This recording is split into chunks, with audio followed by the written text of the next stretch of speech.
2018-19ನೇ ಸಾಲಿನ ಪ್ರಧಾನಮಂತ್ರಿ ಆವಾಸ್ ಯೋಜನೆಯ ಅಡಿಯಲ್ಲಿ ಕರ್ನಾಟಕ ಕೊಳಗೇರಿ ಅಭಿವೃದ್ಧಿ ಮಂಡಳಿ ಕಲಬುರಗಿ ವತಿಯಿಂದ ನಗರದ ತಾರ್ಪೇಲ್ ಬಡಾವಣೆಯಲ್ಲಿ ಕಳಪೆ ಮಟ್ಟದ ಕಾಮಗಾರಿ ಮಾಡಿದ್ದನ್ನು ಖಂಡಿಸಿ ಜಿಲ್ಲಾಧಿಕಾರಿಗಳ ಕಚೇರಿ ಎದುರು ಪ್ರತಿಭಟನೆ ಹಮ್ಮಿಕೊಳ್ಳಲಾಗಿದೆ ಎಂದು ಕಲ್ಯಾಣ ಕರ್ನಾಟಕ ಸೇನೆಯ ಸಂಸ್ಥಾಪಕ ಅಧ್ಯಕ್ಷ ದತ್ತು ಹಯ್ಯಾಳ್ಕರ್ ಅವರು ತಿಳಿಸಿದ್ದಾರೆ.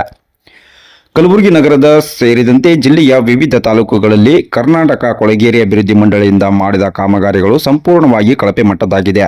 ಅಲ್ಲದೆ ಬಡವರಿಗಾಗಿ ನಿರ್ಮಾಣ ಮಾಡಿರುವ ಮನೆಗಳ ಹಕ್ಕುಪತ್ರಗಳನ್ನು ನೀಡದೆ ಬಡವರ ಜೊತೆ ಆಟವಾಡುತ್ತಿರುವುದನ್ನು ಖಂಡಿಸಿ ಜಿಲ್ಲಾಧಿಕಾರಿಗಳ ಕಚೇರಿ ಎದುರು ಪ್ರತಿಭಟನೆ ಹಮ್ಮಿಕೊಳ್ಳಲಾಗಿದೆ ಎಂದು ತಿಳಿಸಿದ್ದಾರೆ.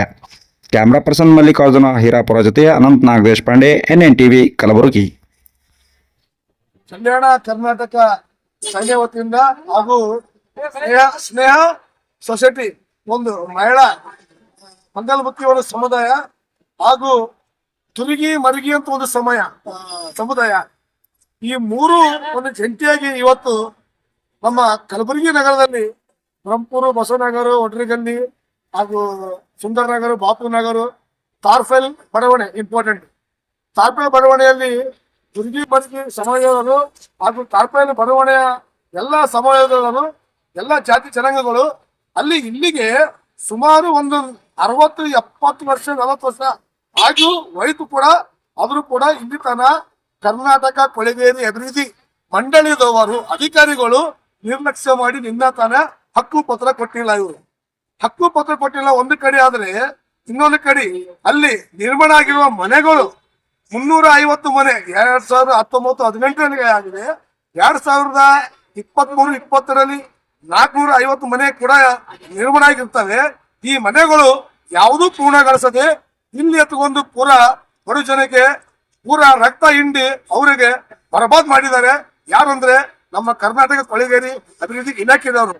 ಆ ಇಲಾಖೆ ಒಂದು ಮನುಷ್ಯ ಡಬಲಿ ಕೈಮಂತ ಅವರು ಸುಮಾರು ಒಂದು ಮಾಮೂಲಿ ಆಗಿ ಒಂದು ಕೆಲಸಕ್ಕೆ ಬಂದಿರುವಂತ ವ್ಯಕ್ತಿ ಇಲ್ಲಿಗೆ 30 ವರ್ಷ ಇತ್ತು. ಜೈವಾಗಿ ಡಬಲಿ ಹಾಕಿದ್ದಾರೆ. 30 ವರ್ಷದಿಂದ ಅಲ್ಲೇ ಸೇವೆ ಸಲ್ಲಿಸ್ತಾ ಇದ್ದಾರೆ. ಅವರಿಗೆಲ್ಲ ಗೊತ್ತಿದೆ ನಮ್ಮ ಕಲಬುರಗಿ ನಗರ ಜನಗಳಿಗೆ ಹೆಂಗ್ ರಕ್ತ ಹಿಂಡಬೇಕು, ಇವರಿಗೆ ಹೆಂಗ್ ನಾನು ಸಂಪಾದನೆ ಮಾಡಬೇಕು.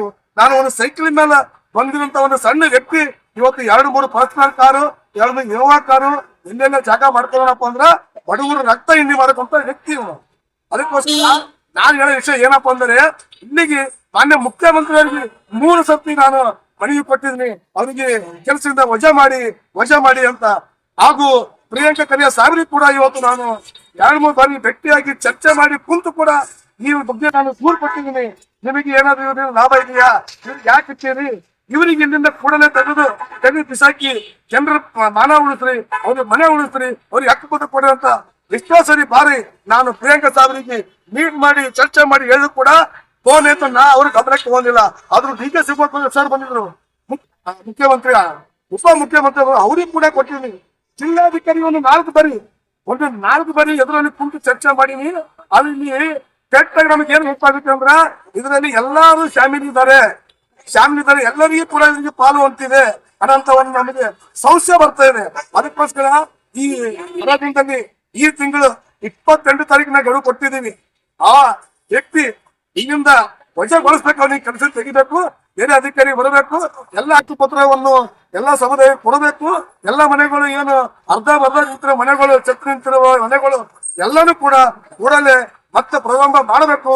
ಮಾಡದೆ ಹೋದರೆ ಸತ್ಯಗಳ ಧರಣಿ ನಾವು 28 ತಾರೀಕೆ DC ಕಚೇರಿ ಎದುರುಗಡೆ ನಾವು ಧರಣಿ ಕೂತ್ಕೋಬೇಕಂತ ಇವಾಗ ಆಲ್ರೆಡಿ ಸ್ಟೇಟ್ಮೆಂಟ್ ಕೊಟ್ಟಿದ್ದೀವಿ, ಎಲ್ಲಾನು ಮಾಡಿದೀವಿ.